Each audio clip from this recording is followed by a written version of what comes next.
Hello everyone, কেমন আছেন সবাই? তো একেবারে ৩ মাস পর চলে আসলাম আপনাদের মাঝে। আই এম সো সরি যে আমি আসলে খুব ব্যস্ত থাকার কারণে তেমন ভিডিও দিতে পারিনি।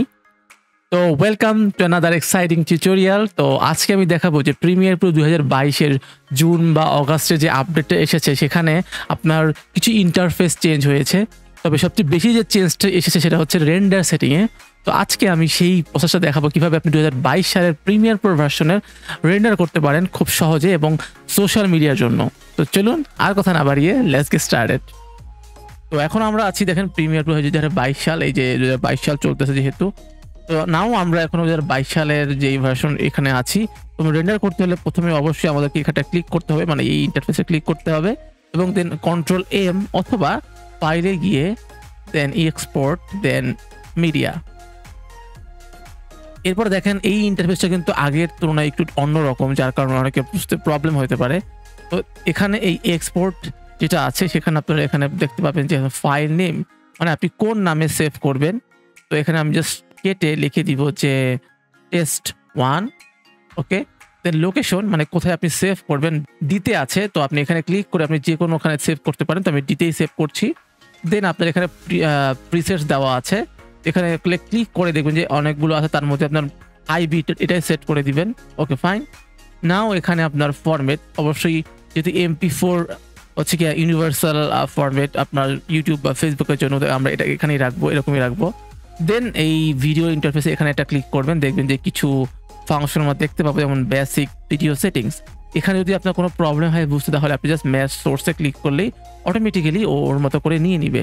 তো আপনার কোনো মানে পার্থক্য নাই। এরপরে হচ্ছে দেখেন এখানে মোড়ে ক্লিক করবেন, এরপরে হচ্ছে এখানে রেন্ডার অ্যাট ম্যাক্সিমাম ডেপথ এখানে মার্ক করে দিবেন। Then use maximum render quality এখানে ওটা মার্ক করে দিবেন। Okay fine. আমরা এখানে জাস্ট নিচে নামতে পারি। তো এখানে আপনার পারফরমেন্সে আপনি হার্ডওয়্যার এনকোডিং দিতে পারেন, সফটওয়্যার এনকোডিং, এতে অত বেশি আহামরি পার্থক্য নাই। দেন একটু নিচে যান,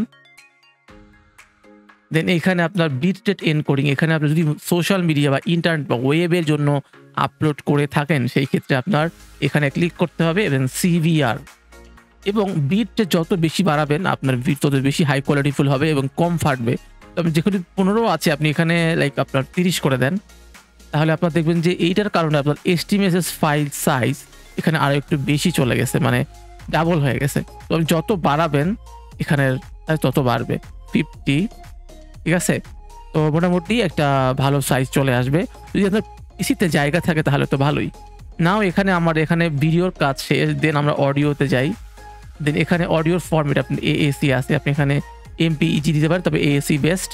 এরপর হচ্ছে অডিও করে সেম জিনিস, স্যাম্পল রেট অবশ্যই খেয়াল করবেন যাতে আপনার এখানে 48,000 হার্টজ থাকে, এর নিচে যাবেন না, তাহলে কিন্তু আপনার সোশ্যাল মিডিয়াতে সাউন্ড হয়তো নাও শুনতে পারেন। দেন চ্যানেল এখানে স্টোরিও, অবশ্যই স্টোরিও থাকবে। দেন আপনার বিট রেট এখানে kbps 330 এনাফ, এর থেকে দরকার নাই। যদি আপনি ক্যাপশন অ্যাড করেন তাহলে ক্যাপশন এখানে মার্ক করে দিতে হবে। যেহেতু আমরা এখানে কোনো ক্যাপশন নাই তো আমি এখানে ক্যাপশন দিচ্ছি না। ওকে, তো এখানে আমাদের আর তেমন কোনো কাজ নাই। তো মোটামুটি আমাদের ভিডিও সব সেটিং করা শেষ। না আমরা এখানে এক্সপোর্টে ক্লিক করব। কিন্তু যদি আপনার প্রিমিয়ার প্রোতে অন্য কোনো কাজ করতে চান এবং প্লাস রেন্ডারও করতে চান, সেই ক্ষেত্রেও কিন্তু সুবিধা আছে যে আপনি সেন্ড টু মিডিয়া এনকোডার এখানে দিয়ে দিলে ও মিডিয়া এনকোডারে এক্সপোর্ট হবে এবং এখানে যদি এক্সপোর্ট দেন তাহলে ডিরেক্টলি এখানে এক্সপোর্ট হবে। তো এটা আপনার ইচ্ছা, আপনি এখানে এক্সপোর্ট দিতে পারেন। তো দেখেন অটোমেটিক আমার এখানে রেন্ডার শুরু হয়েছে এবং অবশ্যই রেন্ডারিং টাইম ডিপেন্ড করছে আপনার পিসি কনফিগারেশনের উপরে। সো দ্যাটস ইট, এটা ছিল আজকের মতো টিউটোরিয়াল। তো দেখা হবে আমাদের পরবর্তী টিউটোরিয়ালে এবং আমি এখন থেকে রেগুলার ভিডিও দেওয়ার ট্রাই করবো আপনাদের মাঝে। সবাই চ্যানেলটাকে সাপোর্ট করবেন। সো আল্লাহ হাফেজ, টাটা, বাই বাই।